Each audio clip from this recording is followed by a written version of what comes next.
अस्सलाम वालेकुम दोस्तों, मैं हूं आसिफ अली और आप देख रहे हैं आसिफ अली टीवी। दोस्तों, कहा जाता है कि खुद का ज़ाती घर होना, चाहे वो बड़ा हो या छोटा, अपने आप में एक बड़ी नेमत है। इसलिए बाज़ औक़ात जब कभी हुकूमतें किसी इलाके में रेनोवेशन या तरक्याती कामों का आगाज़ करती हैं तो बाज़ औक़ात कुछ घर मालकान अपना घर हुकूमतों को अच्छे दामों बेचने से भी इनकार कर देते हैं। आज की वीडियो में हम 6 ऐसे ही होम ओनर्स की बात करने वाले हैं जिन्होंने जज्बाती वाबस्तगी की वजह से बड़ी रकम मिलने के बावजूद अपने घर खाली करने से इनकार कर दिया था, जिस वजह से इन प्रोजेक्ट्स को उन घरों के इर्द गिर्द ही तामीर करना पड़ा, जैसा कि आप तस्वीर में भी देख सकते हैं। तो चलिए स्टार्ट करते हैं।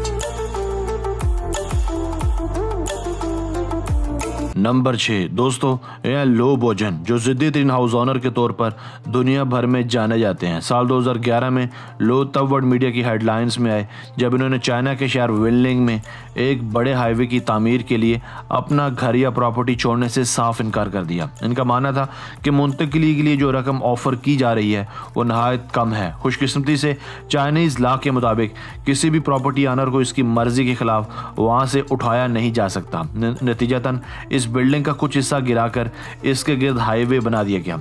लू और इसकी वाइफ के अलावा तमाम किराएदारों ने बिल्डिंग खाली कर दी, मगर बिलाखिर साल 2012 में हाईवे की तामीर के चंद माह बाद लू और हुकाम के बीच मामला तय पा गए और इसने 2,60,000 यौन के एवज इस बिल्डिंग को खाली कर दिया, जिसके बाद इस बिल्डिंग को गिरा दिया गया।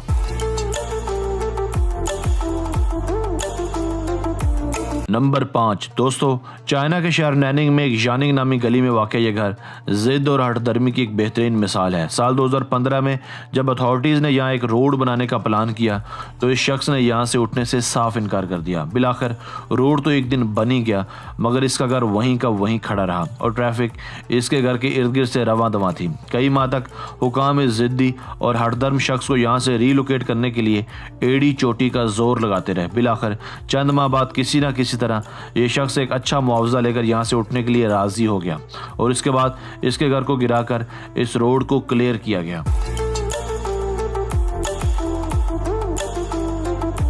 नंबर 4 दोस्तों, अब जरा इस अपस्टाइल घर को भी देखिए। ये घर एक उम्र रसीद खातून एडिथ मैसफील्ड का है, जिसने चंद लाख रुपयों का ये घर $1 मिलियन के एवज भी बेचने से इनकार कर दिया। दरअसल इस घर के इर्द गिर्द की तमाम प्रॉपर्टीज महंगे दामों बिक चुकी थी। मालकान यहाँ एक अजीम शान प्लाजा बनाना चाहते थे, मगर इस जिद्दी खातून के आगे सबको अपने हथियार डालने पड़े, जिस वजह से ये प्रोजेक्ट कई साल इल्तवा का भी शिकार रहा। बिलाखिर हुकाम को अपने घुटने टेकने पड़े और इस बुढ़िया के 108 साल फार्म हाउस के गिर्द ही कॉम्प्लेक्स तामीर करना पड़ा। साल 2008 में मैसफील्ड की डेथ हो गई, मगर इसने मरने से पहले ही अपना घर अपने एक दोस्त बैरी मार्टन के सुपुर्द कर दिया था। साल 2009 में बैरी मार्टन ने यह घर 4.5 करोड़ रुपयों के एवज फरोख्त कर दिया।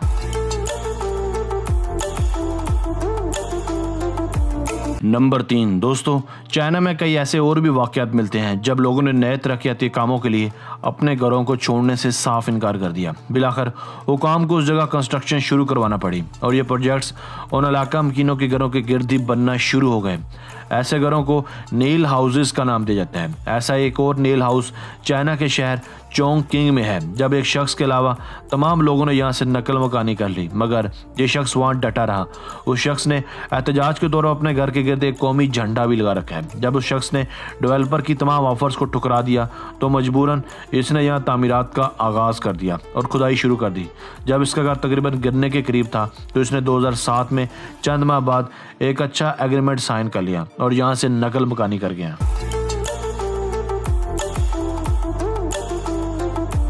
नंबर 2 दोस्तों, पाकिस्तानी लाज के मुताबिक हुकूमत ने जहाँ भी तरक्याती कामों का आगाज़ करना होता है उस जगह को हुकूमत किसी भी वक्त औने पौने दाम अदा करके खाली करवा सकती है, मगर चाइनीज़ लाज में ये सब मुमकिन नहीं है। इसकी बेहतरीन मिसाल आपको इस तस्वीर में नज़र आएगी। आप देख सकते हैं गुआंगझो चाइना में वाक़ ये रहायशी इमारत एक मसरूफ़ तरीन रिंग रोड से घिरी है। यह मंजर बिलाशुबा बहुत ही ज़्यादा मुज़हका खेज़ है, क्योंकि अथॉरिटीज़ के लाख चाहने के बावजूद भी वो इस इलाके को खाली नहीं करवा पाए। मजबूरन हुकाम ने बादल ख्वास्ता इस रहायशी इमारत के गिर्द सड़कों का जाल बिछा दिया, जिस पर हजारों गाड़ियां एक वक्त में दौड़ती नजर आती हैं।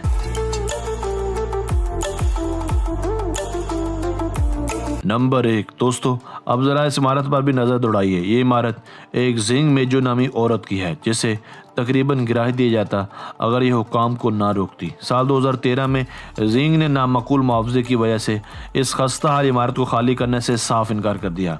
डेवलपर इस जगह बिजनेस प्लाजा बनाना चाहता था मगर उसके साथ मामला तय न पा सके। इसका बिजली और गैस का कनेक्शन भी काट दिया गया मगर ये फिर भी वहाँ रहने को तैयार थी। कहा जाता है कि यह खातून काफ़ी अरसे तक इस आधी गिरी हुई इमारत में रहायश पजीर रही जब तक इसे मुनासिब मुआवजा अदा नहीं कर दिया गया।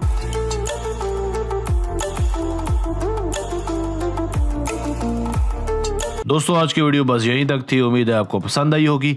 अपनी राय का इज़हार कमेंट सेक्शन में लाजमी कीजिएगा। अगर आपने अब तक हमारा चैनल सब्सक्राइब नहीं किया तो जल्दी से कर लें क्योंकि हम आपके लिए ऐसी दिलचस्प वीडियोज़ लेकर हाजिर होते रहा करेंगे। मिलते हैं एक नई वीडियो के साथ।